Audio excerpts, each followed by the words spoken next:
In this 11th episode of live series, we will be looking at change. Change, earlier we have seen many topics like fallacy of hope, responsibility, knowledge, and about truth. What is truth? Which are all important topics for our day to day living.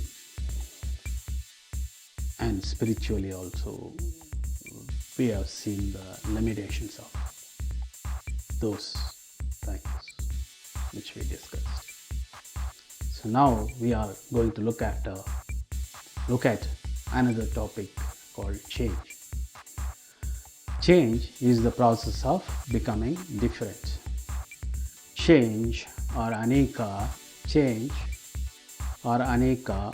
or impermanence is one of the three marks of existence for Buddhists. Change in an external world or in an organization is brought about by a systematic management process. In a corporate world, change is brought about by a systematic process in the management. We will see how the change is done in an organization.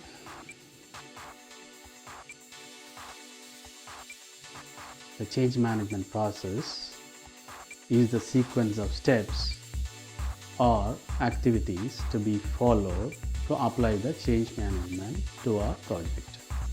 Most change management process consists of three phases. Phase 1, preparing for the change. Preparation, assessment, and strategy constitute the first phase. The second phase is managing the change, detailed planning, and change management implementation. Third phase is reinforcing the change, data gathering, corrective action, and recognition are the constituents of the third phase. The detailed steps are diagnosis, concept building, psychosocial change, learning, information, implementation, and management of all change process. So this is a systematic approach to a change management in the corporate world. Or in the spiritual world, is it possible that a change can be brought out in an organized manner? We will see different views of the change in the spiritual world. The Buddhists consider the world as aneka, which we saw earlier. Aneka is impermanence. Aneka is a Pali word. It is composed of two parts. Nika, which means permanence of or continuity, and aneka means absence of continuity and permanence. A phenomenon had not manifested, then it manifests, and the change is before us.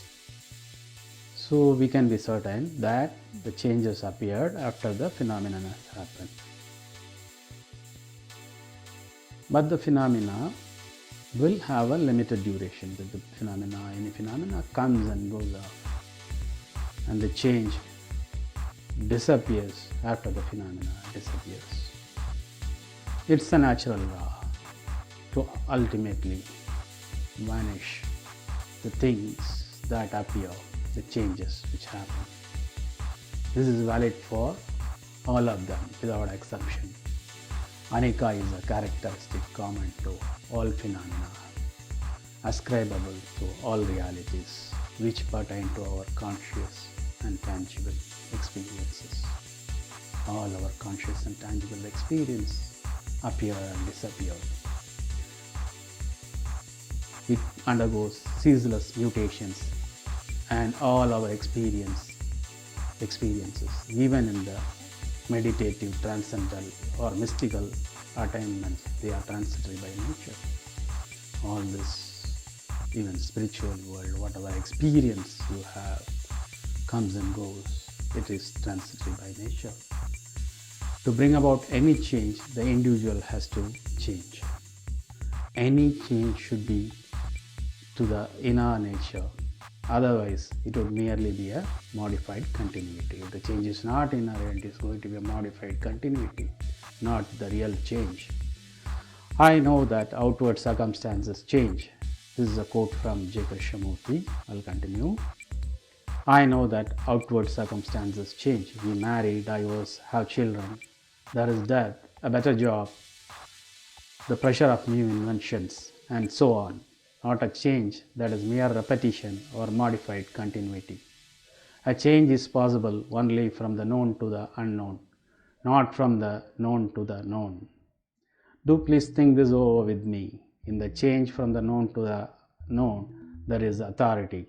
There is hierarchical outlook of the life. You know and I don't know. Therefore I worship you. I create a system. I go after a guru. I follow you because you are giving me what I want to know. You are giving me a certainty of contact that will produce the result, the success and the result. Success is the known, and I know what it is to be successful. That is what I want.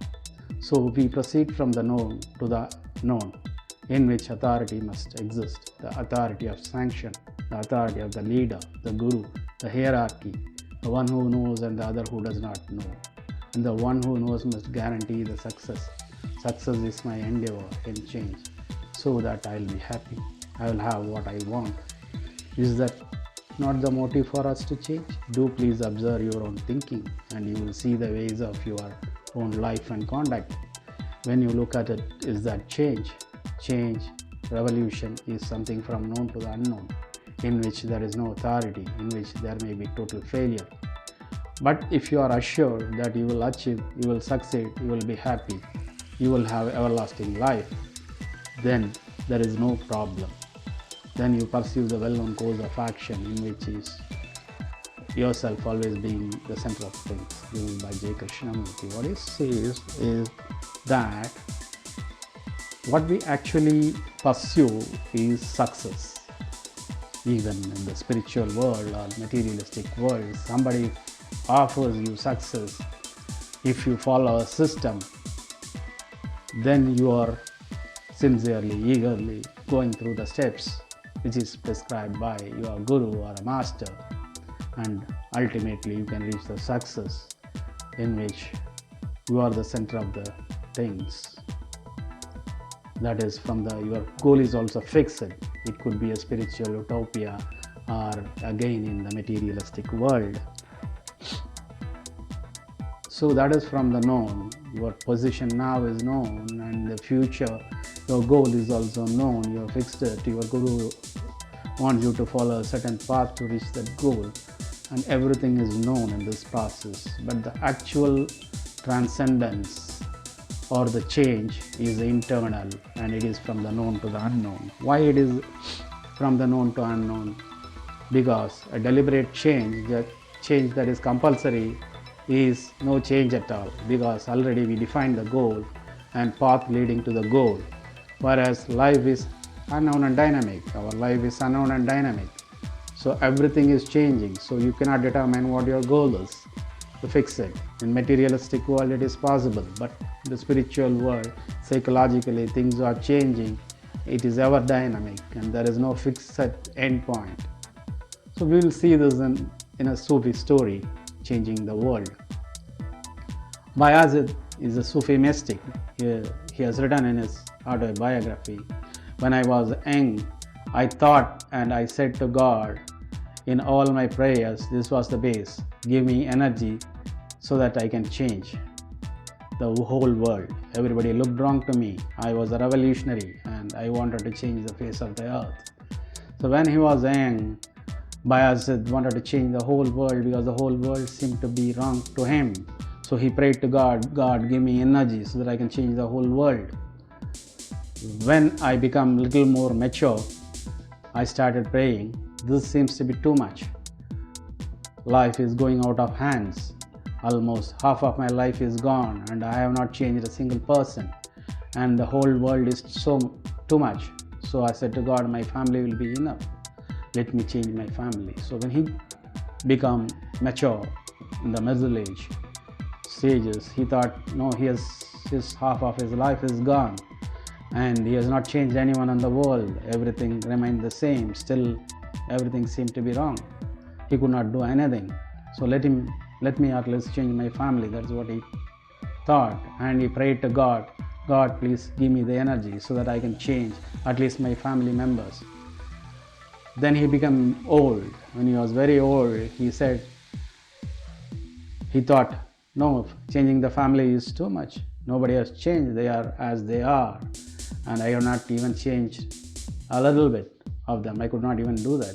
And who am I to change them? I am nobody. I cannot change them. I have no rights. I have no authority. Then I realized if I can change myself, that will be enough. So he prayed to God. Now I have come to the right point, God. At least allow me to do this. I would like to change myself. Then the God replied, now there is no time left. You should have asked in the beginning. Then there is a possibility. So when he asked, God replied to him, no, Bayazid, you should have asked this in the beginning. Then there was a possibility that you could change yourself. But now the time has gone. There is no possibility. So change begins with us, with our introspection, our own realization and perception to the things surrounding us. And if we are able to change ourselves, then those surrounding us change. So change begins within us, with us.